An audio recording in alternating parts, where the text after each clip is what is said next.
والنخل ذات الأكمام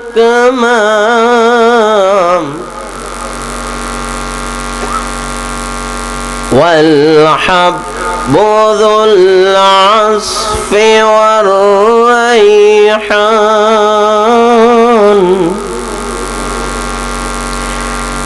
فبأي آلاء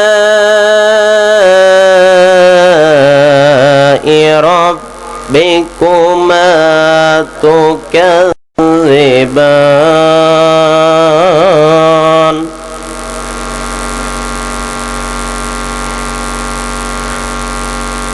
خلق الإنسان من صلصال كالفخار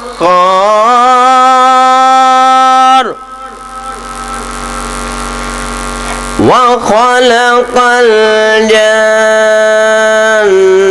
من مارج من نار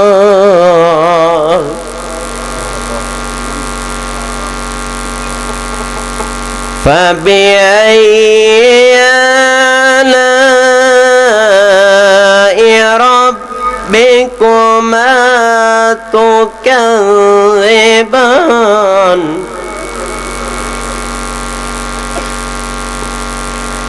بسم الله الرحمن الرحيم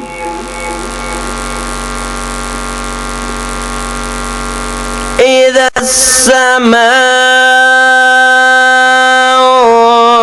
فطرت وإذا الكواكب انتثرت وإذا البحار فجرت وإذا القبور بعثرت علمت نفس ما قدمت وأخرت يا أيها الإنسان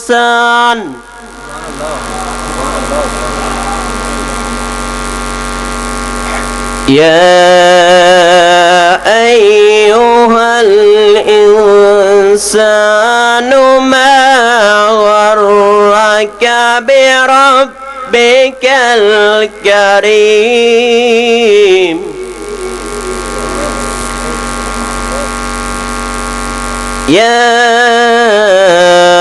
أيها الإنسان ما غرك بربك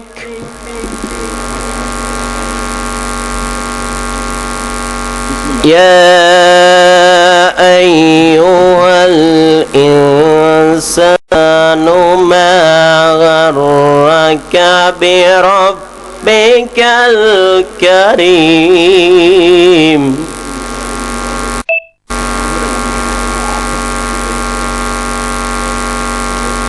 بسم الله الرحمن الرحيم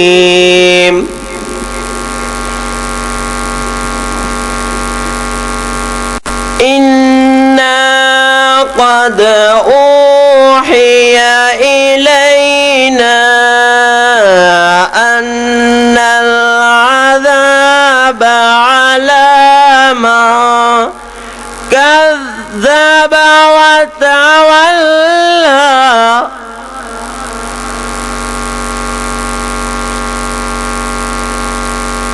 على من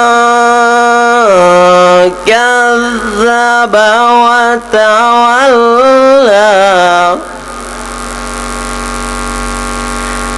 قال فمن ربكما يا موسى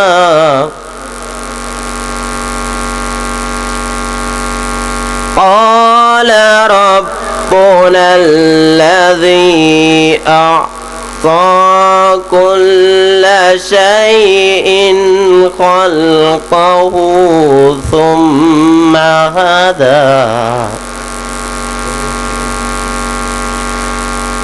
قال فما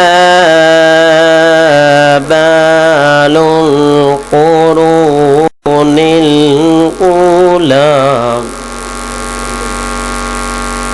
صدق الله العلي العظيم.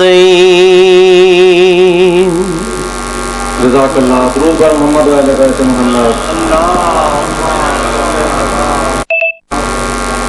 پہلے کہ میں حضرت آیت اللہ العظمیٰ کو دعوت دوں، آپ سے گزارش ہے مرحومین علماء خصوصاً سید العلماء علامہ علی نقی، قائد ملت جعفریہ علامہ مفتی جعفر حسین، حضرت علامہ مولانا سید محمد یار شاہ صاحب نجفی، مولانا سید گلاب علی نقوی، علامہ حسین بخش صاحب قبلہ نجفی، علامہ اختر عباس صاحب قبلہ، علامہ حسین بخش جاڑا صاحب،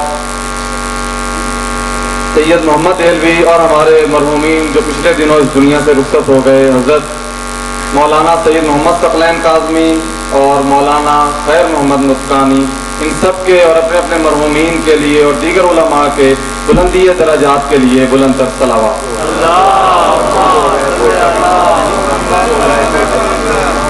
شہدائے کوئٹہ اور دیگر جگہوں پر جو مومنین شہید ہوئے ہیں ان کے بھی بلندی درجات کے لیے بلند تر صلوات.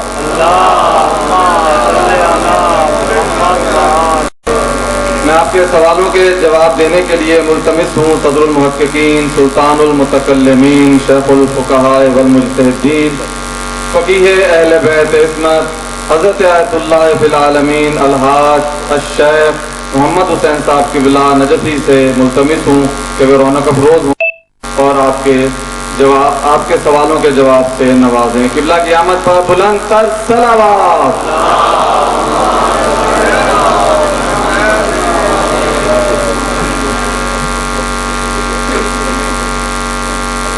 نعرہ تکبیر، نعرہ رسالت، نعرہ حیدری، بآواز بلند صلوات. بسم اللہ الرحمن الرحیم. حضرت آیت اللہ شیخ محمد حسین صاحب قبلہ کی صحت و سلامتی اور درازی عمر کے لیے بآواز بلند صلوات. ٹھیک ہے.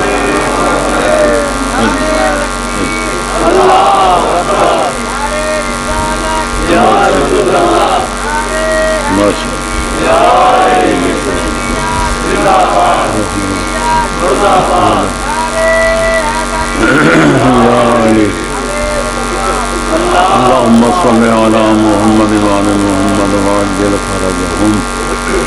السلام علیکم حضرات. اعوذ باللہ من الشیطان الرجیم. بسم اللہ الرحمن الرحیم. الحمد لأہلہ والصلاة على أهلها. اما بعد فقد قال اللہ تبارک وتعالی فی کتابہ المبین وهو اصدق القائلین. اعوذ باللہ من الشیطان الرجیم. بسم اللہ الرحمن الرحیم. فاسألوا اہل الذکر ان کنتم لا تعلمون. صدق اللہ العلی العظیم. پہلے وقت کافی گزر چکا ہے، میں زیادہ دیر تک تقریر نہیں کروں گا بلکہ اصل موضوع کی طرف آنے کے لیے تمہیداً چند جملے عرض کرنے کی کوشش کروں گا کہ خالق کائنات نے قرآن مجید میں اہل ایمان کو وہ حکم دیا ہے جو انسان کی فطرت کے عین مطابق ہے. فطرت انسانی یہ ہے کہ محض سے لے کر لحد تک، گھوڑے سے لے کر قبر کے کنارے تک، جو آدمی جو چیز نہیں جانتا اور اس کو ضرورت ہو اس کے جاننے والوں کی طرف رجوع کرتا ہے. ڈاکٹر نہیں، بیمار ہو جائے ڈاکٹر کے پاس جاتا. وکیل نہیں، مقدمہ لڑنا ہو تو کسی وکیل کے خدمات حاصل کرتا ہے. دردی نہیں، کپڑا سلوانا ہو تو کسی دردی کے خدمات حاصل کرتا ہے. کاریگر نہیں،